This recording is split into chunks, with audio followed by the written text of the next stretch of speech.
Welcome to Hands on Health, the podcast all about living your healthiest life on the coast. I'm your host, Felicia Struve. A couple of years ago, I started wondering if my tummy troubles were a sign of more serious issues.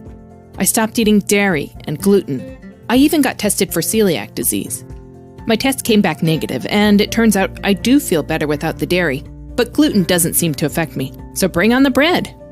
A lot of people are in a similar situation, and a quick web search will bring up some promising-sounding blood tests to help you solve your food mysteries. But, as my guest, Registered Dietitian Vann Lovett explains, you may be doing yourself more harm than good. Join me for episode 24 of Hands on Health.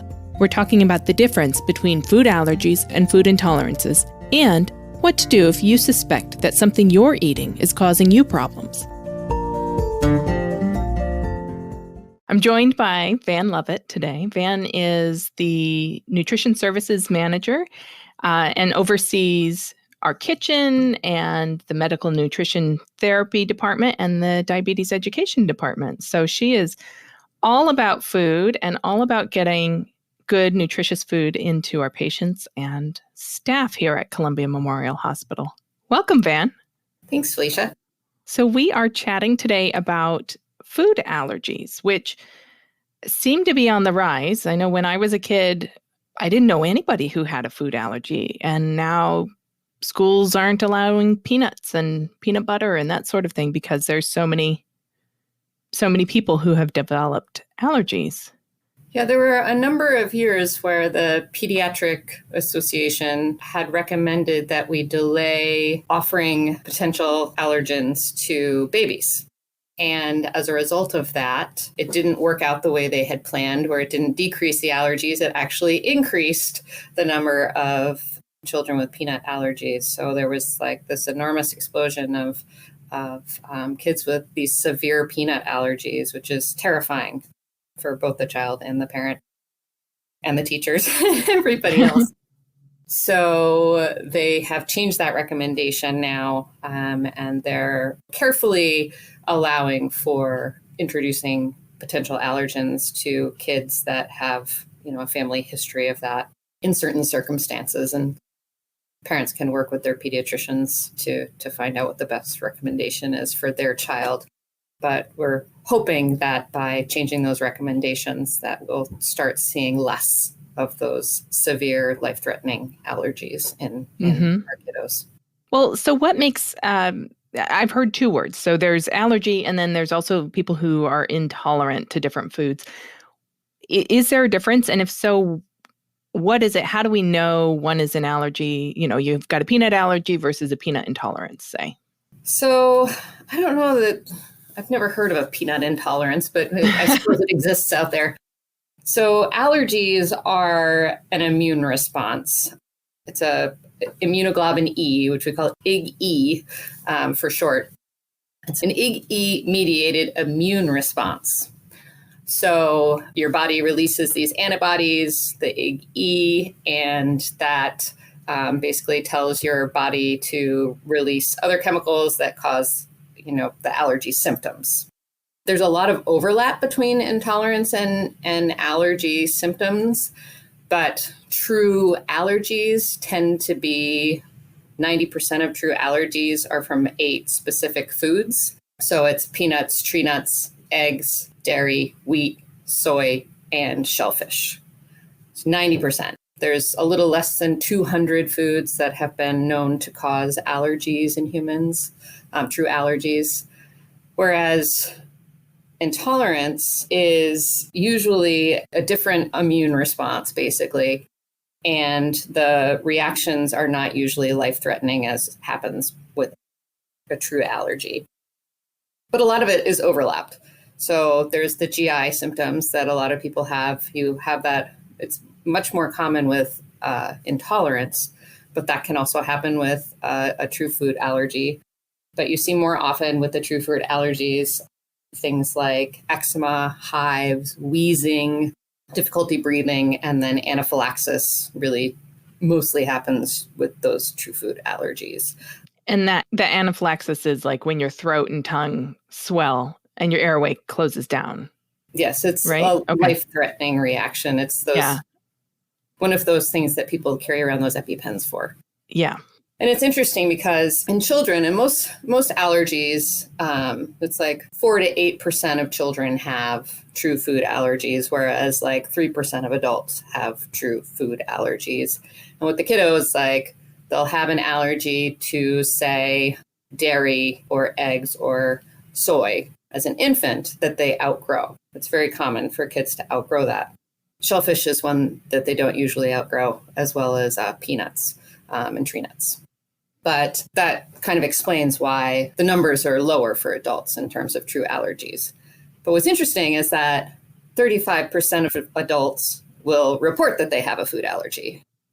And most of that is an intolerance. So that's like a tenfold increase over the actual number of people who have allergies. Yes. So like out of 10 of us, what?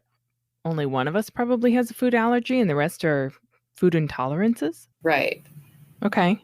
And, I think too, like some people will self-report that they have an allergy to one of the things that I've seen often in my role is I'm allergic to mushrooms. And so my job as a dietitian is to go and talk to those people and say, are you truly allergic to mushrooms, or do you just have a general aversion to them? You just don't like them. And more often than not, people are like, I just really, really don't like mushrooms. So I tell people that I'm allergic so that they never come near me. But I think more often, people truly believe they're allergic because of, some kind of gastrointestinal problem that presents itself every time they eat a certain trigger food. Right. But there's other intolerances that are related to the food system that aren't like what you would identify as a food thing. So like dyes, artificial dyes in food. A lot of people have intolerances to that. Also artificial sweeteners, monosodium glutamate is a big one that a lot of people feel that they're sensitive to. And another thing that's interesting between the two, allergy and intolerance, is that there's a bit of an overlap in time for the allergy to present itself, but a true allergy usually happens within a few minutes to a couple of hours after ingesting the substance, whereas an intolerance can be up to 48 hours later. Oh, wow. So it can be hard to tie it back, whatever your symptom is, back to the food that you ate. Right. So it can be very hard to identify and hard to pinpoint, and it, especially with children, creates this fear of eating. But it also happens with adults where they are afraid to ingest much more than a few items that they know are safe in terms of whatever symptoms they are dealing with. Well, I know for myself, I've developed, and I don't think this has been my entire life. I think it's more as an adult. I've developed headaches with certain types of food, and it's some kinds of beans. It's some like fermented dairy. Yeah, so cheese and yogurt and pinto beans are like my big triggers, and I get a nasty headache. And so I'm always leery about eating anything that's kind of in those families of foods. Yeah, so one of the common intolerances is to a substance called salicylates. And that is basically a component of plants that helps the plant to fend off invaders. So most commonly raisins, prunes, currants, but also things like curry powder have that substance in it. So it can be really hard to identify what it is that's causing your symptoms, which is why, like, in order to help patients, dietitians will ask for a very specific food record. So really, like, brand names of foods, amounts, time ingested, and then symptoms throughout the day. So that's just really important to try and help to tie things back to what it could be. So you have to play detective. Yeah, for sure. Yeah. And brands change too. Like you can be eating something for years and you've never had a problem. You try it again and there's been an ingredient that's changed and now it bothers you. And we find out more things all the time. I saw a headline this morning that said there was a preservative in things like Pop-Tarts and Cheez-Its that is wreaking havoc on immune systems and is causing problems for people. So, and I didn't read that study, so, but it's interesting, processed food is, and I hate the term processed food because technically we process most things before we eat it, except for like an apple. But processed food is really at the heart of a lot of the problems with people's guts. Mm-hmm. Well, I have been hearing about people who are doing blood tests to figure out what they might be allergic to or intolerant to. What are these tests, and do you recommend them? I'm a registered dietitian, so here's my 2 cents is that, if you're truly concerned about your health related to your food allergies or intolerances, you should speak to your physician or your primary care provider and consider seeing an allergist, immunologist, or a gastrointestinal doctor. And the allergist has a couple things that they use. They use a skin prick test, which has long been kind of the gold standard as long as people don't have horrible skin conditions, rashes and eczema going on. That's a part of the problem. Then they're going to use a different kind of test, which I'll talk about in a second. But if that's not present, they can use these skin prick tests where they put potential allergens in under your skin and then look for a reaction. And those are correct a lot of the time, but there's about a 50 to 60% false positive rate on those. And there's a number of reasons for that. For example, peanut allergy.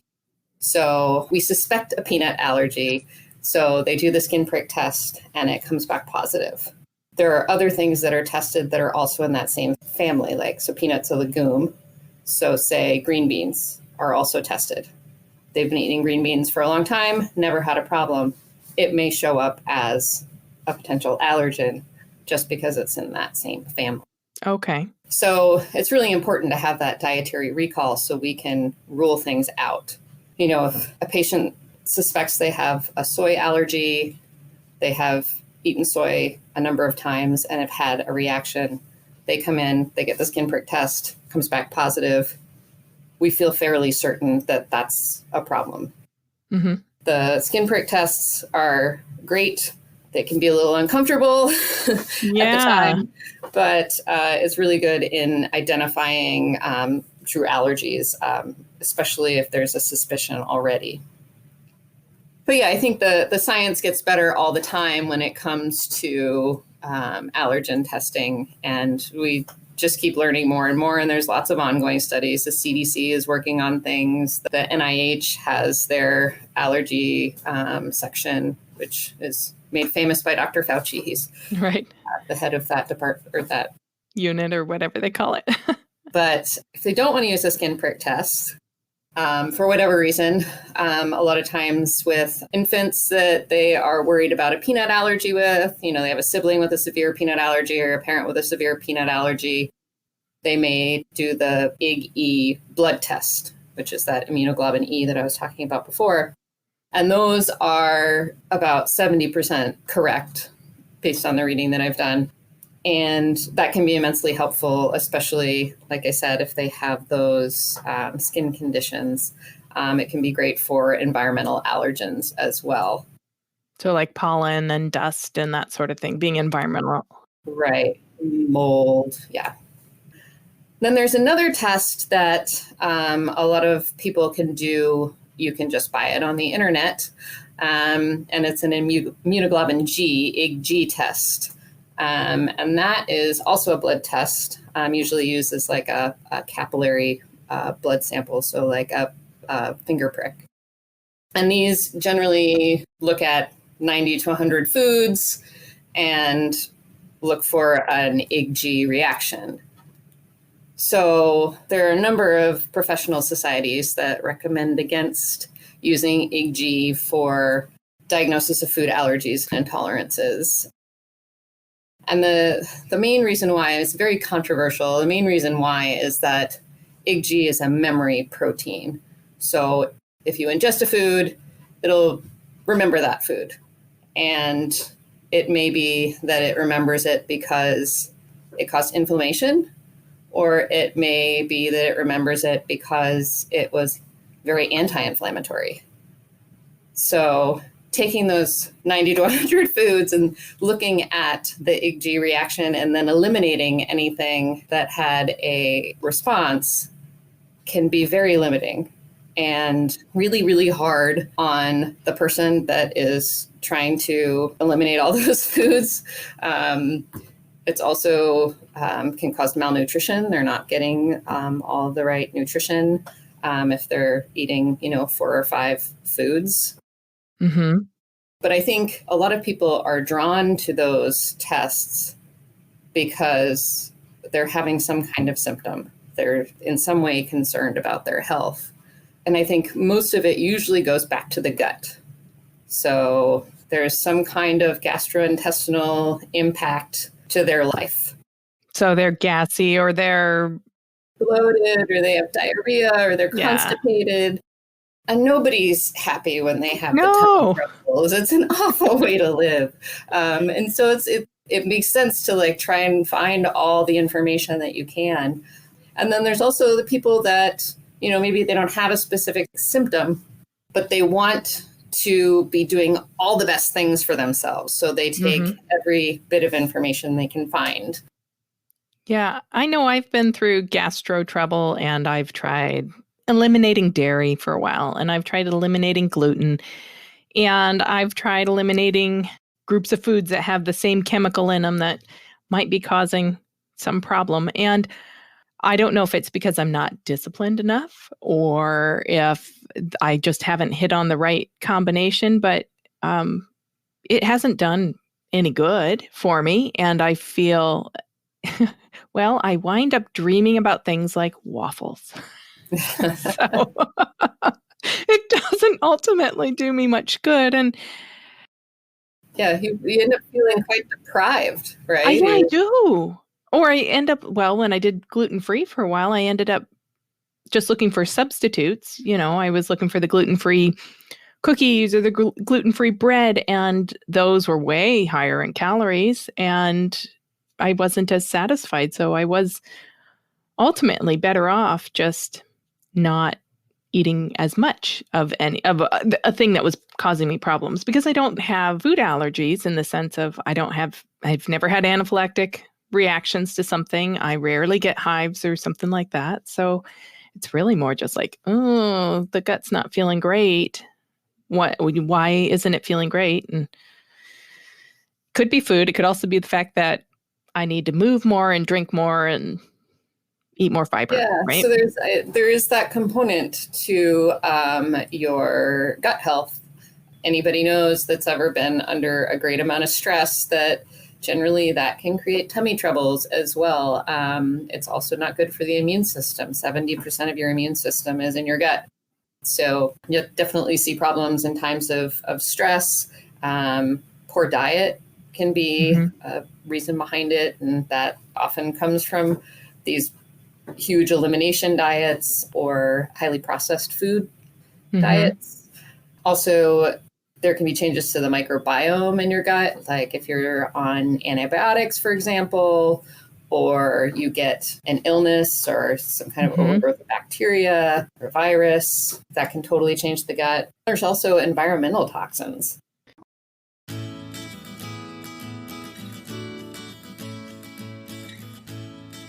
Hey there, it's Felicia. Thanks for listening. I'd love to include your questions or comments in an upcoming episode. To leave me a message, please call 503-338-4654. If you've got a health question, I'll do my best to get you an expert answer. Again, that number is 503-338-4654. Now let's get back to our guest. So are there ever any allergies that seem to go together? Yeah, there's a lot of that. It's cross-reactivity, they call it. But one of the really common things is oral allergy syndrome, which is like a pollen food allergy syndrome. So someone may be allergic to birch pollen, and then if they eat cherries, for example, they'll find that their mouth will tingle or itch. And in severe reactions, they can actually have a swelling of their throat and even anaphylaxis. So there's a long list, and you can kind of look that up if you suspect it: pollen food allergy syndrome or oral allergy syndrome. And there's long lists of different potential reactive foods and spices.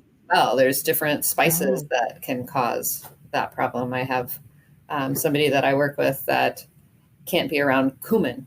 It makes her cough and cough, and I think it's probably related to that. That makes sense. It's like super concentrated, huh? Yes. Okay. So it can be really hard to pinpoint really what the root cause is, which is why it's really important to talk to your primary care provider and seek out the right kind of referrals for what you have going on. Don't play Russian roulette in the dark with your food allergies or intolerances. Yeah, I mean, because it's not fun, and you try and go out to dinner with your friends, and you can't eat anything, right? And you can't. It affects your social life. It can affect family life. You end up going hungry a lot more than you should, or overeating on the 2 or 3 foods that you feel like you can actually eat. Mm-hmm. But there's a huge movement towards this whole food plant-based diet. Mm-hmm.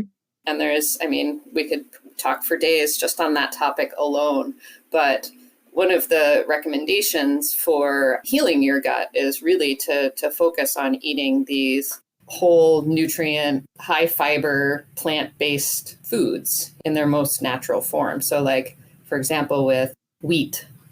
So wheat is a big bad guy out in the world right now, and has been for a number of years, like you were talking about with the gluten-free movement. It's huge.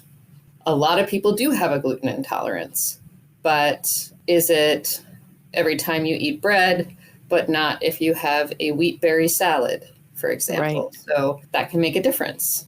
Another thing that's interesting about intolerances is that it seems to be more dose dependent, like you were talking about. If you just eat less, sometimes that's better. Mm-hmm. I have a problem with eggs. I cannot eat an egg at all. Not at all. Yeah. But I can have cookies, and cookies have eggs. And they have eggs. So, and I have no problem with cookies. Cookies, thankfully, cookies are fine. So, that's common. And kind of one of the ways that we kind of differentiate between, well, is that really a true allergy? A true allergy, you can reproduce that result every single time you have it. Mm-hmm. I have found that with, like I said, fermented dairy, sour cream. I love sour cream. It was my favorite condiment growing up. I would slather it over every potato I ever met. But I have headaches with it now. But I have found, I've been playing with it. If I just have a little bit, if I just have like a teaspoon instead of 2 whopping tablespoons full of it on my taco, I do much better. If I go for black beans instead of refried pinto beans, I do better. And so it definitely, for me, does seem like there are some dose-dependent things. I don't have the reaction if I don't overdo it. If I don't overindulge in that thing that I really love but doesn't love me back. Right. The FODMAP diet actually originated from a university in Australia, and it seems to help people with a lot of digestive issues. Like I said, a lot of people that are concerned about intolerances and allergies also have some gut issues going on. So one of the most common is IBS, irritable bowel syndrome. So you can have irritable bowel syndrome with diarrhea or with constipation or with alternating, as they call it. So all of the great things. So they created this diet that helps to reduce and eliminate problem foods. It's all the fermentable oligosaccharides, disaccharides, monosaccharides, and polyols. So short chain carbohydrates. They tend to be really poorly absorbed and digested by a lot of people. And so they cause a lot of that painful gas and bloating. So even with the FODMAP diet, you can Google it, and there is an expansive list of foods. All of those might not be causing you problems. So It can be really important to work with a dietitian or your health professional to help to identify which foods are really causing the problem and which foods seem to be fine. I have a lot of people, when they hear that I'm a dietitian, they start talking to me about their gut issues. It's something that I never anticipated when I was going through school, that people would be like, oh, I have a question for you. And it's almost always about their gut. So I hand out the high FODMAP foods list to many people to help to look at that and identify, and almost always I can hand it to them. They're like, oh yeah, garlic every time, or agave syrup. Oh. It became, people started using it like crazy about 5 or 10 years ago. And that's a common one. So, it's really very individual. We're all unique, just like we like to think. We're all special. And so identifying those foods and eliminating them as much as possible. But then also working with someone so that you don't wind up eliminating all these things and never introducing them back into your diet to make sure that whether or not you can tolerate something. Like you said, you could have 4 foods that you eat. So you need to introduce foods back if you can tolerate them. And it can be a problem, for example, with gluten. If you eliminate gluten from your diet, it can be harder to detect something like celiac disease, which is an autoimmune disorder. And celiac disease affects the lining of the gut. And so many people with celiac disease find that they have poor digestion, but they also are quite malnourished because they're not able to absorb their nutrients as well as they should be. So if you suspect that you have something like that, going to your provider and getting tested for that, you need to still have gluten in your diet to do it. Yeah. Otherwise, it will come back inconclusive or negative when there really is a problem.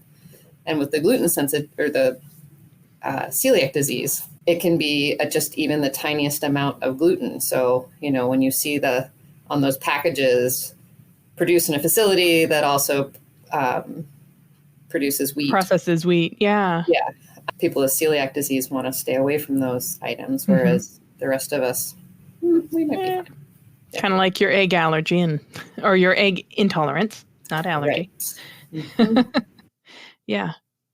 Well, I know that we could spend a lot of time talking about these other topics, and I hope to get you back to talk about the gut microbiome, because that's definitely fascinating to me. And I've been reading a lot about it in the last couple of years because, as I said, I've got my own things and I've been trying to figure them out. And I have been tested for celiacs, and I've been, I've gone through some of these tests and they haven't yet worked for me. I haven't yet figured it out, just through observation and doing some of the food journaling. But it can be a long process. It can. And I think the microbiome, we learn more about it all the time. And it is absolutely fascinating to read about, to study. I think that for a lot of people, being able to heal that gut microbiome and get it working the way it's supposed to and properly colonized, eating proper fiber and all of the plant nutrients, if they could truly get healed, they might find that they're not intolerant to as many things as they think. Yeah. Which is fascinating. I know my problems started after I had a parasite in a third world country and a heavy dose of antibiotics and all the regime. And yeah, my gut wasn't happy. With that story, I had amoebic dysentery in Mexico once myself, and I was on quite a rigorous amount of medications. And when you've gone through something like that, I mean, it's obvious, right? You go through that, you start to get better, and then you do something like drink orange juice. You're like, oh God, that was a terrible idea. So, you can tell that if your gut is irritated, that it's not going to like certain things. Mm-hmm. Yeah. All right. Gut microbiome next time. Next time. Well, thanks for joining me today. Thanks for having me. Yeah, it's always good to talk about poop and whatnot with you. Dietitians are fun. All right. Thank you, Vann. All right. Thank you.